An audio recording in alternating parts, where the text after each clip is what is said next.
From the internet, TCP/IP protocols, to mobile radio, the military and private use communication technologies have been always leading and inspiring public communication network. They are advanced, efficient, reliable, and robust. In today's globalized world, the power of the market economy has made the fourth generation of 3GPP mobile communication standards unify the world. Excellent radio performance and a mature ecosystem make the communication industrial structure change quietly. The obsolete private communication technology could either choose to integrate into it or confront great challenges to be swapped. Quite a number of enterprises and governments have begun to consider whether it is time to embrace the 3GPP standard and embrace digital transformation in the new era.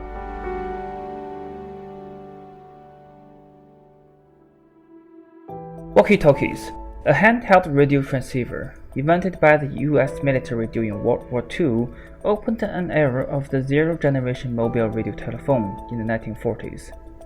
At the same time, they are widely used in any setting where portable radio communications are necessary, including public safety, utility, transportation, business, and outdoor recreation.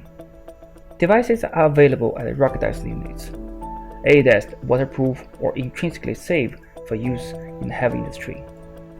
The critical service scenarios could be dispatching and trunk radio system among people to people, could be SCADA industrial control system between people to machine, or could cover the signs and control of machine to machine. But today, the manufacturing, transportation, and government first responders urgently requires a large bandwidth communication technology to realize big data use cases. On the other hand, the Tetra and Critical Communications Association (TCCA) signed the 3GPP Partnership Agreement in 2013 and admitted that Tetra is not able to evolve from narrowband to broadband. From the radio perspective, obviously, the capacity of 25 kHz bandwidth cannot compare with the capacity of 20 MHz or 100 MHz bandwidth based on Shannon's theorem. Not to mention that the most important technical objective of 3GPP is a significant increase in the speed of data with all radio cutting-edge features like massive MIMO. From the structure perspective, Tetra provides strong speech communications, while LTE and 5G, which are entirely based on packet switching, are suitable for the transport of data of all service today. Those basic causes make it impossible for Tetra to just be tinkered with to meet the digital transformation needs of Industry 4.0.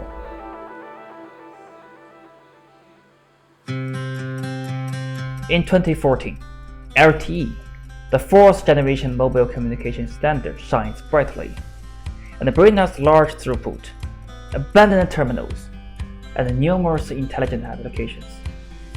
It makes private network users, who has always been critical, all set their sights on the 3GPP standard.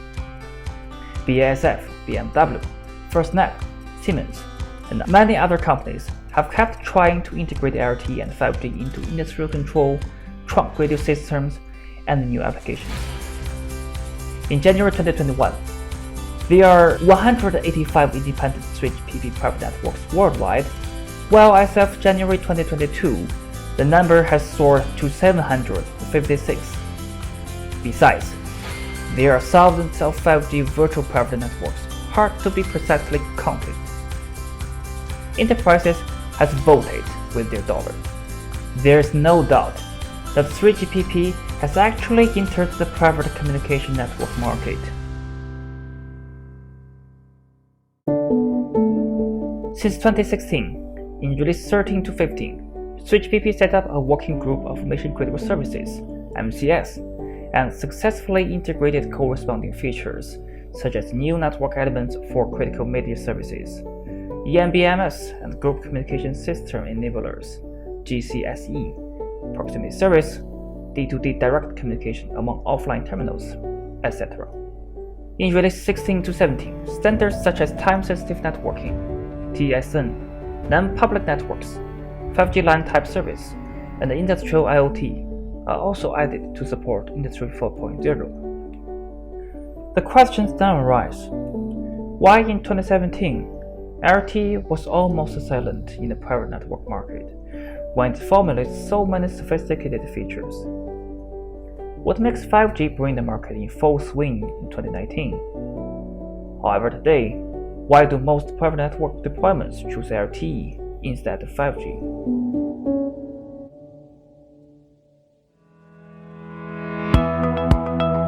In fact, there's no ecological support for the features defined in the above-mentioned LTE and 5G private network standards. Also, the URLLC and MMTC, which in the spotlight all along, have not yet been commercialized. Compared with the private network features created by SwitchPP's painstaking efforts. In fact, the market, regulator, productization, and supply chain determine the time when SwitchPP enters the hands of users to a great extent. As many countries start to allocate a local spectrum for enterprises, ordinary LTE networks that do not have all of the above sophisticated features still able to enter the enterprise smoothly. The core requirements of the private network users are mainly large bandwidth, a mature ecosystem, and an evolvable bright future.